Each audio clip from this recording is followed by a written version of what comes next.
जयपुरी, मजरूर सुल्तानपुरी, साहिर लुधियानवी, कैफी आजमी, जोश मलियाबादी, जिगर मुरादाबादी। अब सर क्या हो गया?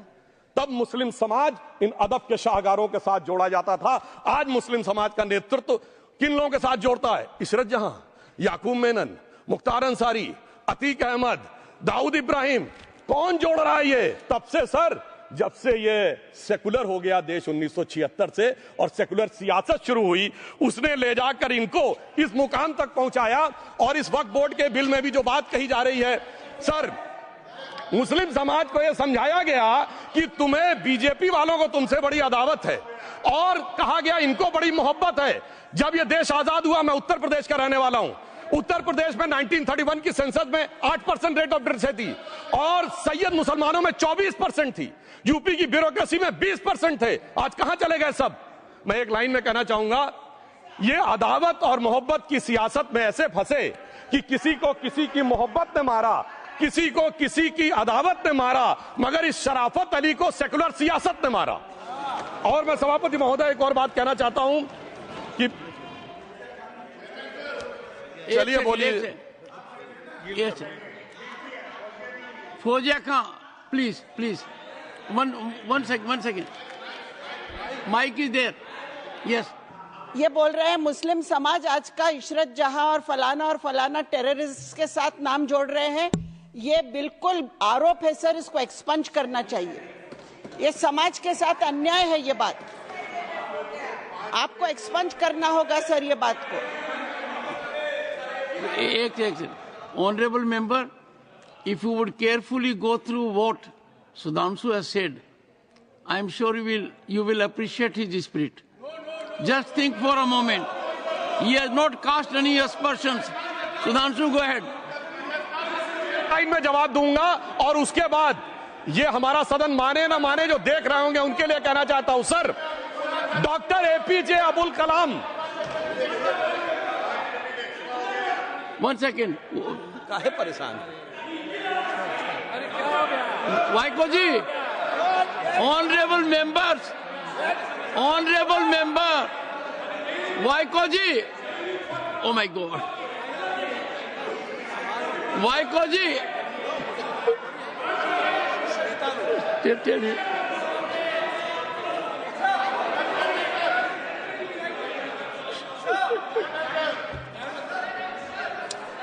ऑनरेबल एसएम को जी हिंदी समझ रहे हैं।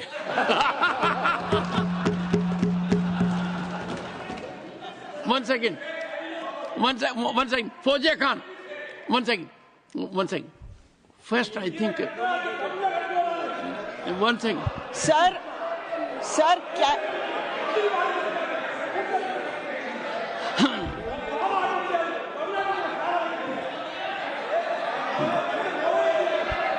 Sir, community cannot be stigmatized. Yes, sir. An entire community cannot be branded like this. Fauziya Khan ji, I'll come to you. I'll give you the opportunity. Honorable Finance Minister. But one line is said. One line. No, one nimisham irungappa, please. He might be very emotional, sir, but that one line he said is objectionable, and I will seek your indulgence to remove it. He said, Tamil Nadu la kaaduvai paakren. You enter Tamil Nadu, I'll see you. No good. No good. இல்ல தப்பது தப்பு அப்படி சொல்லக்கூடாது. நீங்க அப்படி பேசுறது தப்பு. நீங்க அப்படி பேசுறது ரொம்பவே தப்பு. இந்த நாட்டுல யார் வேணாலும் எங்க வேணாலும் கால் வைப்போம். யாருக்கும் அதிகாரம் இல்ல ஊர் உயிர் மேல. Honorable Finance Minister. So sir, this is atrocious. You set foot in Tamil Nadu and take care. What is that language? We have a Home Minister after a long time who has brought about changes unthinkable. What he said, you can be fully assured. Yes, Honorable Home Minister. Yes, Jairam ji. Minister, please. If the Honorable Finance Minister has found a statement objectionable, Jairam ji, the statement of the Honorable Member stigmatizing a whole community is objectionable. Oh. And what is worse, then what is worse is the chairman lending respectability to that view. Oh my. That is even worse. Honorable That is even Home worse. Minister. मान्यवर, सुधांशु जी ने मुसलमानों के लिए कुछ नहीं किया है, India alliance के लिए किया है। अब मैं एक एक कर कर बता देता हूं। अरे सुनो ना भाई, आप सुनो तो। अरे दिग्विजय सिंह सुनिए, मैं खड़ा हूं ना अपने पैर पर। मान्यवर, सुधांशु जी ने कहा इशरत जहान, यही एनसीपी पार्टी ने इशरत जहान के घर पर जाकर रुपयों का इनाम भी दिया था और उसको शहीद बताया था। दूसरा कहा अतीक अहमद किस पार्टी से थे? इंडिया अलायंस की। दूसरा कहा अंसारी किस पार्टी से? कांग्रेस और इंडिया अलायंस के। ये सारे नाम आपके साथ जुड़े हैं भाई। उल्टा उन्होंने तो मुसलमान कम्युनिटी से तो ढेर सारे शायरों का नाम दिया जिन्होंने साहित्य की सेवा की और ढेर सारे साहित्य की रचना की। Sudhanshu, he is not yielding now. Sudhanshu. सबसे पहले मैं तमिलनाडु का जवाब देना चाहता हूं। Yes. सभापति महोदय, तमिलनाडु से ही डॉक्टर एपीजे अब्दुल कलाम थे और मैं सारे सदन से कहना चाहूंगा, डॉक्टर कलाम का नमाजे जनाजा और याकूब मेनन का नमाजे जनाजा एक ही दिन हुआ। कितने लोग याकूब मेनन के नमाजे जनाजा में गए और कितने डॉक्टर कलाम के नमाजे जनाजा में गए? डॉक्टर कलाम मेमोरियल पे कितने लोग की फोटो है? दिखाएं मुझे, सोशल मीडिया पे पोस्ट की हो। मगर अफजल हालात का मारा था, आपके एक मंत्री का ऑफिशियल ट्वीट है, वो इस सदन के सदस्य नहीं तो मैं नहीं बोल रहा हूं। याकूब मेनन की जुडिशियल किलिंग हुई, आपके एक नेता का, मिनिस्टर का ऑफिशियल ट्वीट है, सदन के सदस्य नहीं है इसलिए नहीं बोल रहा हूं। और सर 26/11 आरएसएस ने कराया, सदन के सदस्य बैठे हुए हैं। हाफिज साहब और सुनिए, जाकिर नायक शांति का मसीहा सदन में सदस्य बैठे हुए हैं। सर किसने जोड़ा? मैं नहीं कह रहा हूं जोड़ा, हमने किससे जोड़ा मैं बताना चाहता हूं। मैं अपनी बात, सर मैंने नाम किसी का नहीं लिया। सर आपने उड़ता तीर क्यों पकड़ लिया? सर मैंने नाम नहीं लिया, उड़ता तीर क्यों पकड़ लिया? सर मैं पूरी बात करूं। सर मैं कहना चाहता हूं, हमारी सोच मुस्लिमों के बारे में और इनकी सोच में क्या अंतर है। देखिए, जिन लोगों ने मुस्लिम हिस्ट्री नहीं पढ़ी उन्हें मैं बताना चाहता हूं। एक दो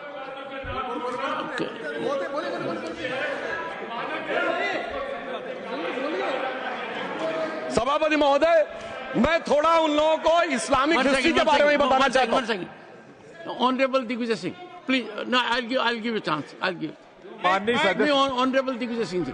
माननीय सभापति महोदय, जो माननीय सदस्य ने एक बात कही है, मैं सुन रहा था डॉक्टर त्रिवेदी जी की बात। उन्होंने कहा था ऐसे ऐसे ऐसे मुसलमान हम लोगों के साथ हैं और वैसे वैसे मुसलमान इन लोगों के साथ हैं।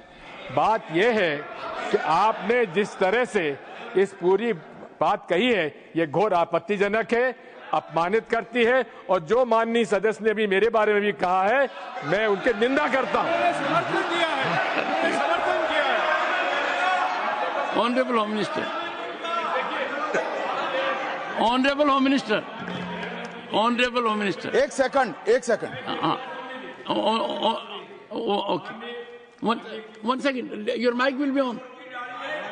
जी महोदय, मुझे ये सब कहने की जरूरत नहीं है, लेकिन जो गुजरात में दंगे और फसाद हुए, कौन कौन उसके लिए जिम्मेदार थे बताइए। Honourable home minister.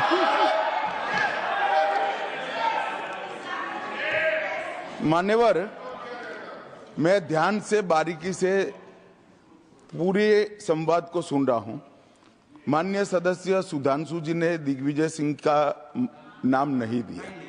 अब वो खड़े होकर कहे मेरे बारे में कहा, इससे साबित हो गए।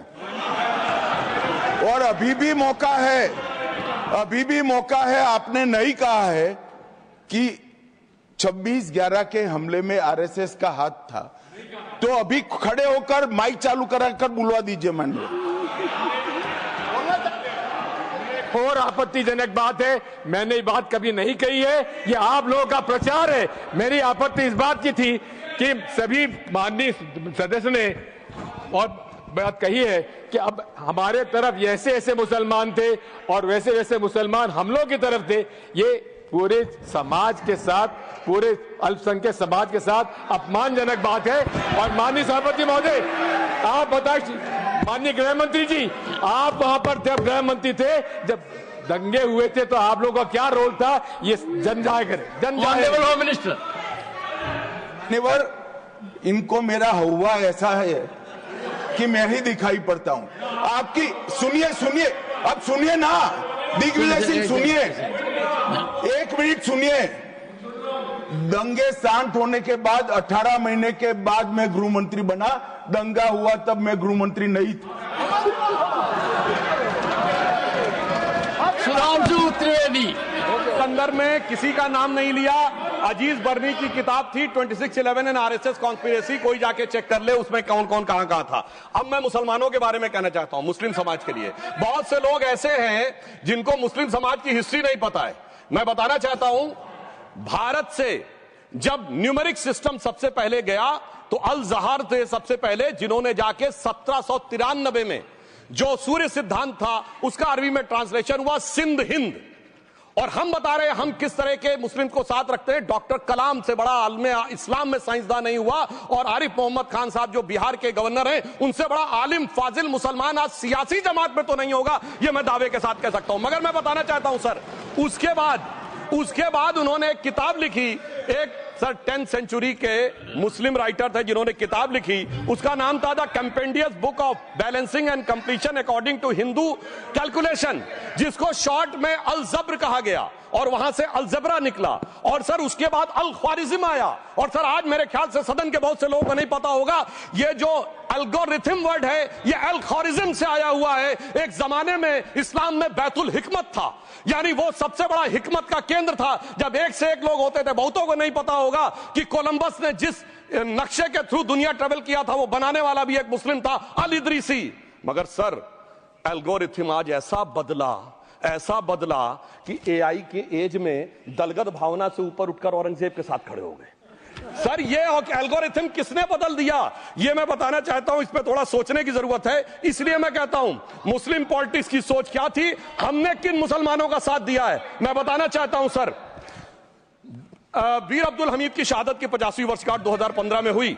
प्रधानमंत्री मोदी जी ने उनके पूरे परिवार को और उनकी पत्नी को बुला के सम्मानित किया, और इन लोगों ने उस यासीन मलिक को, जिसके ऊपर 3 एयरफोर्स के ऑफिसर्स को हत्या करने का आरोप था, वो प्रधानमंत्री आवास में सर साफ दिखाई पड़ता है कौन किसके साथ खड़ा हुआ है, कौन किस तरह के मुसलमान के साथ खड़ा हुआ है। और सर मैं ये भी कहना चाहता हूं सर, ये सर अपने टर्न पे बोलिए सर, पिछले 30-35 सालों से हुआ खड़ा किया जा रहा है।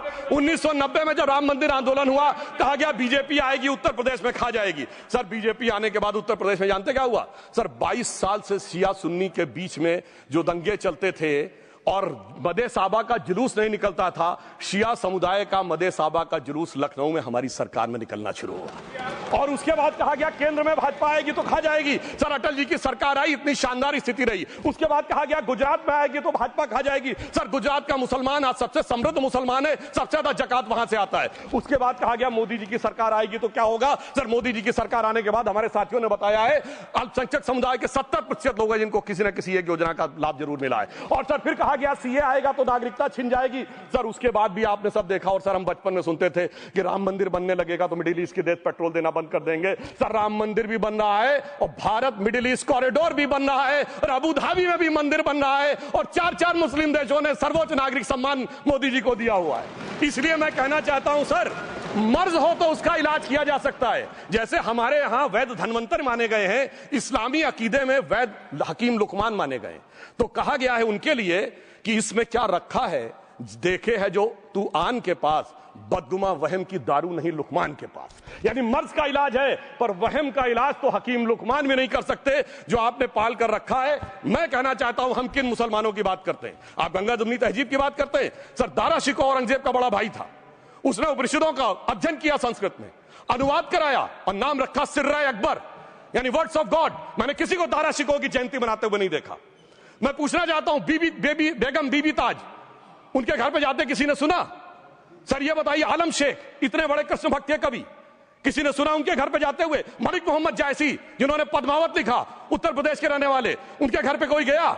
ये बताइए ब्रिगेडियर मोहम्मद उस्मान के घर पे कौन गया? आजमगढ़ में, गाजीपुर के रहने वाले थे, आज तक जाने वालों में नहीं दिखे। और मैं सर बताना चाहता हूं एक और बात सर, एक सैयद इब्राहिम रसखान हुए हैं, बहुत बड़े कृष्ण भक्त के कवि सर, जिन्होंने क्या लिखा, उन्होंने कहा मेरा अगला जन्म हो तो भी मैं कृष्ण भक्ति बनना चाहूंगा, मनुष्य बनूं तो ग्वाल बाले के रूप में और पशु बनूं तो गाय के रूप में। उन्होंने कहा मानुष हो तो वही रसखान, बसों ब्रज गोकुल गांव के ग्वारन, जो पशु हो तो कहा बस मेरो चरो नित नंद की धेनु मजारन। सर उन्होंने कहा गायों के बीच में नंद बाबा की गायों में जन्म लेना चाहूंगा, मगर सर आज एक ऐसे नेता आए हैं इस देश में जिनको गायों से बदबू आने लगी है, तो उनके लिए मुझे मेरे मन में भाव आता है सर कि श्री रामचंद्र कह गए सिया से ऐसा कलयुग आएगा, गोपालक श्री यदुवर कुल में एक ऐसा नेता आएगा जिसे बकरे कटने में खुशबू मिलेगी, गौ माता में बदबू पाएगा। रामचंद्र कह गए सिया से कैसा कलयुग आएगा। अब सर मैं एक और बात भी कहना चाहता हूं, हम किनको मानते हैं सर, नजीर अकबराबादी को सुनिए, कृष्ण भक्त के लिए क्या कहा। सर मैं एक बोलना चाहता हूं, बुल्ले शाह ने क्या कहा, बुल्ले शाह ने कहा अभी होली गुजरी है, उसने कहा था आज होली खेलूंगी मैं कर बिस्मिल्लाह।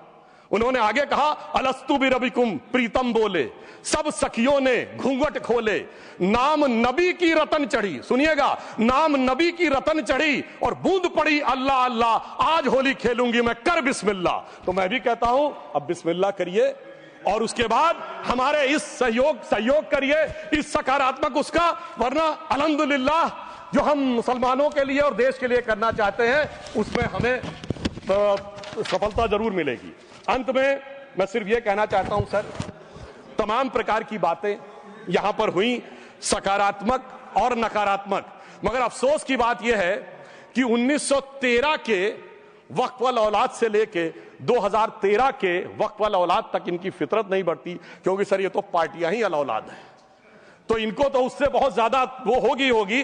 पर मैं सिर्फ अंत में कहना चाहता हूं सर, अपनी सोच बदलिए। आप जिस कश्ती पे सवार होकर इस दरिया को पार करने की कोशिश कर रहे हैं, पिछले 75 साल में नहीं कर पा रहे हैं, 10-12 साल में बहुत हिचकोले खा रहे हैं, तो कश्ती और रास्ता बदलिए। तो इनके लिए अंत में एक पंक्ति कहते हुए बात समाप्त करना चाहूंगा कि इन्होंने कश्ती भी नहीं बदली, दरिया भी नहीं बदला, पर इन डूबने वालों का जज्बा भी नहीं बदला, पर है शौक